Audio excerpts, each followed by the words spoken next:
எல்லோருக்கும்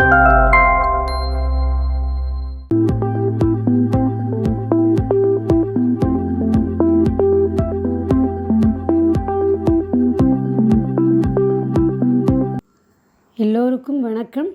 நாம் இப்பொழுது கபீர்தாசர் எழுதிய தோஹாவை காணலாம். அவருடைய ஒவ்வொரு தோஹாவிலும் ஒவ்வொரு விஷயத்தை பற்றி குறிப்பிடுகிறார். நமது வாழ்க்கையின் முன்னேற்றத்திற்கு தேவையான விஷயங்களையும் கூறுகிறார். ஆன்ம முன்னேற்றத்திற்கு தேவையான விஷயங்களை பற்றியும் கூறுகிறார். இப்பொழுது நாம் அவருடைய தோஹாவை காணலாம். சப் தர்த்தி காகது கரு லேக்கனி सब बन राय सात समुद्र की मसी करूँ குரு குணு லிக்கா ந ஜாய.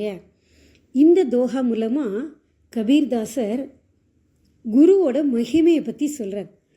தர்த்தி அப்படின்னா பூமி, காகதுனா பேப்பர். சப் தர்த்தி இந்த பூமி முழுசையும் காகஸ் பேப்பராக மாற்றுறாராம். லேக்கனி சப் பன்ராய் அப்படின்னா இந்த வனத்தில் இருக்கிற எல்லா மரங்களையும் லேக்கனி அப்படின்னா எழுதுகோல், பேனா அப்படி வச்சுக்கலாம். ஸோ பேனாவாக மாற்றுறாரு.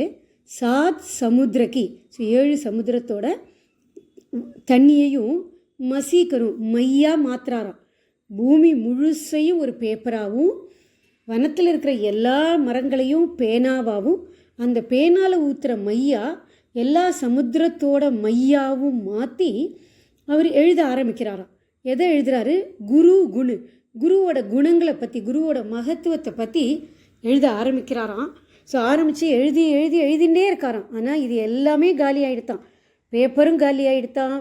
எல்லா பேனாவும், பேனால் இருக்கிற இந்த சமுத்திரத்தோட தண்ணியை எடுத்து மையாக்கி எழுதினார் இல்லையா, அந்த 7 சமுத்திரத்தில் இருக்கிற தண்ணியும் காலி ஆகிடுத்தான். ஆனால் குருவோட குணத்தை, குருவோட பெருமையை எழுதி அவரால் முடிக்கவே முடியலையாம். இன்னும் எழுதுறாரா ஆனால் இன்னும் குருவோட மகிமை இன்னும் நிறையா இருக்குது அப்படின்னு சொல்கிறார். இது மூலமாக குருவோட மகத்துவத்தை பற்றி அவர் சொல்கிறாரு. அவருடைய தோஹாவையும் அதன் அர்த்தத்தையும் உங்களுடன் பகிர்வதில் மிகவும் மகிழ்ச்சி அடைகிறேன். எனக்கு இந்த வாய்ப்பை அளித்த அனைவருக்கும் மிக்க நன்றியை தெரிவித்துக் கொள்கிறேன்.